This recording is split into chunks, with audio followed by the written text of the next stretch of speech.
What's good, y'all? This is Evan from DMV Sports Zone giving you another update on all things DMV sports. Sports Zone. Chased down by Beal in the corner for three, gets fouled and hits. Welcome to DC. Well, they tag him out. You know where you're at the USA Cup. You're taking it slightly. I'm taking it slightly. Now how you gon' act on you gon' be right back. When we gon' be right here. We gon' be right here. We ain't going nowhere. Welcome to DC. DC, the home of Chuck Brown. Oh, you don't know the sound? Well, let me As always, we start with the Washington football team, and let's just get them out the way because that's about all the negative that we're going to talk about today. It was a frustrating game on Sunday, and ultimately Washington fell short 17-10 in Denver because this team, for whatever reason, is allergic to scoring. So Washington has now dropped 4 in a row after starting the season 2-2. Up next, they have a bye, and Lord knows we all need it because we all deserve a break from this team. Enjoy the bye week, y'all.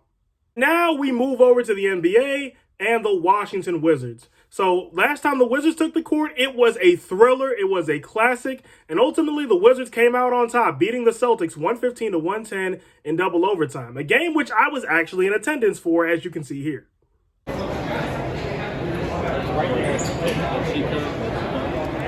seconds left. We down by one. It's a real good game. And with that win, the Wizards sit at 5-1 on the season. They're tied with New York, Miami, and Chicago for second place in the Eastern Conference. The Knicks are on top of that tiebreak. The Wizards right behind them in second. Now here's the week ahead for Washington. For the Wizards, the week begins tonight when they head to Atlanta to face the Hawks. The Hawks are currently 3-3 on the season. They're ninth place in the Eastern Conference. Atlanta's coming off a 122-94 loss in Philadelphia on Saturday. They've lost 2 in a row. This is the second of 4 between the Wizards and the Hawks. Washington leads the season series 1-0 after beating the Hawks 122-111 in DC this past Wednesday. On Wednesday, the Wizards return home to host the Toronto Raptors. The Raptors are currently 4-3 on the season. They're tied with Brooklyn for 7th in the Eastern Conference, and the Raptors hold the tiebreak. Toronto's coming off a 97-94 win in Indiana on Saturday. They've won 3 in a row, just like the Wizards. This is the second of 4 between the Wizards and the Raptors. Washington again leads the season series 1-0 after beating Toronto 98-83 at Scotiabank Arena on October 20th. One thing to note about this game is that the Wizards will be debuting the city jerseys that I showed to y'all in the thumbnail. On Friday, the Wizards play host to the Memphis Grizzlies. The Grizzlies are currently 3-3. They're tied with Sacramento and Portland for 7th in the Western Conference. But since the Kings and the Blazers both hold the tiebreak, the Grizzlies sit at 9th. Memphis is coming off a 129-103 loss against the Heat. And for the Wizards, this will be their first game against the Western Conference after going 18-12 against the West last season, which was the main reason they made the playoffs. This is the first of 2 between the Wizards and the Grizzlies. Memphis won both games against Washington last season. And for the Wizards, the week and the homestand conclude on Sunday when they welcome in the defending NBA champion Milwaukee Bucks. The Bucks are currently 3-4. They're tied with Atlanta for 9th in the Eastern Conference, but the Hawks hold the tiebreak, so the defending champs sit at 10th. It hasn't been a good season for them out the gate. Milwaukee's coming off a 107-95 loss against the Jazz on Sunday, and now they've lost 3 in a row. This is the first of 3 between the Wizards and the Bucks. Milwaukee won all 3 against Washington last season. And now we segue into the NHL, so let's talk about the Washington Capitals. Last time the Capitals hit the ice, it was rough, it was ugly, but hey, a win's a win. That's what the Caps are saying after they beat the Coyotes 2-0 on Saturday. The win puts the Capitals at 5-0-3 on the season, which is good for 13 points, a tie with the Rangers for second place in the Metropolitan Division, which Washington holds the tiebreak for. For the Caps, that was the first shutout of the season, but now we look ahead to this coming week for Washington. For the Capitals, the week and the road trip begin tonight when they head to Tampa Bay to face the 2-time defending Stanley Cup champion Lightning. The Lightning come in at 4-3-1, which is good for 9 points, and a tie with Toronto for 4th in the Atlantic Division, of which the Bolts hold the tiebreak. Tampa's coming off a 5-1 win over the Coyotes on Thursday, and they've won 2 in a row. This is the second of 3 between the Capitals and the Lightning. Tampa Bay leads the series 1-0 after beating Washington 2-1 in overtime in DC on October 16th. On Thursday, the Capitals head down to Sunshine to take on the Panthers. The Cats come in at 8-0-1 on the season, which is good for 17 points and first place in the Atlantic Division. Florida's coming off a 3-2 shootout loss in Boston on Saturday, which, although it did snap their 8-game win streak, the point streak for the Panthers increased to 9.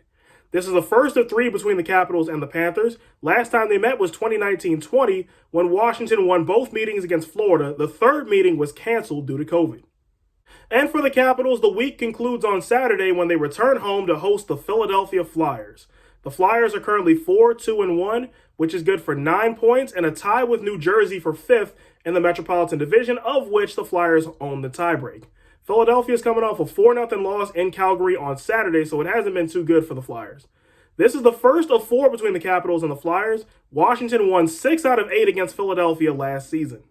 And now we move into college football, and we start with the Maryland Terrapins. Maryland got a much-needed win on Saturday when they beat Indiana 38-35 on homecoming.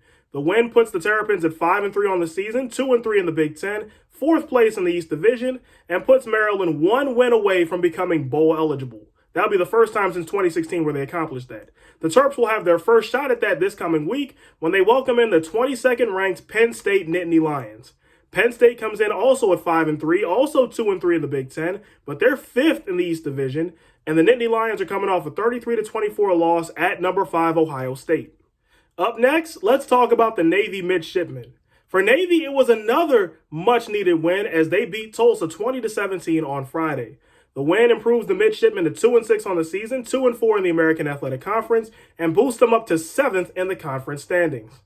Up next for the Mids, it's going to be a tough test this week when they head to South Bend to face the 8th-ranked Notre Dame Fighting Irish. Notre Dame comes in at 7-1, and the Fighting Irish are coming off a 44-34 win over North Carolina. Up next, let's talk about the Virginia Cavaliers. So for Virginia, it was a wild one out west late at night, but ultimately the Wahoos came up just short. They fell 66-49 at number 25 BYU. The loss drops the Cavaliers to 6-3 on the season, still 4-2 in the ACC, and still 2nd place in the Coastal Division behind only Pitt. Up next for the Wahoos, they have a bye. Enjoy the bye week, Virginia fans. You've earned it. And last but not least, let's talk about the Virginia Tech Hokies. So Virginia Tech also got back on the winning track on Saturday. They beat Georgia Tech 26-17. The win improves the Hokies to 4-4 on the season, 2-2 in the ACC, and boosts them up to 4th place in the Coastal Division. Up next for the Hokies, they head to Chestnut Hill to take on the Boston College Eagles on Friday. Boston College comes in at 4-4, 0-4 in the ACC, and last place in the Atlantic Division, and the Eagles are coming off a 21-6 loss at Syracuse. And that'll do it for this update, but hey, let me know if you want to vlog from my game, like from the game I went to against the Celtics, because I have all the clips ready. Just say the word and I'll put them up. And also, starting next week, I'll be including college basketball in this update, so be ready for that. But until next time, I'm Evan from DMV Sports Zone, signing off.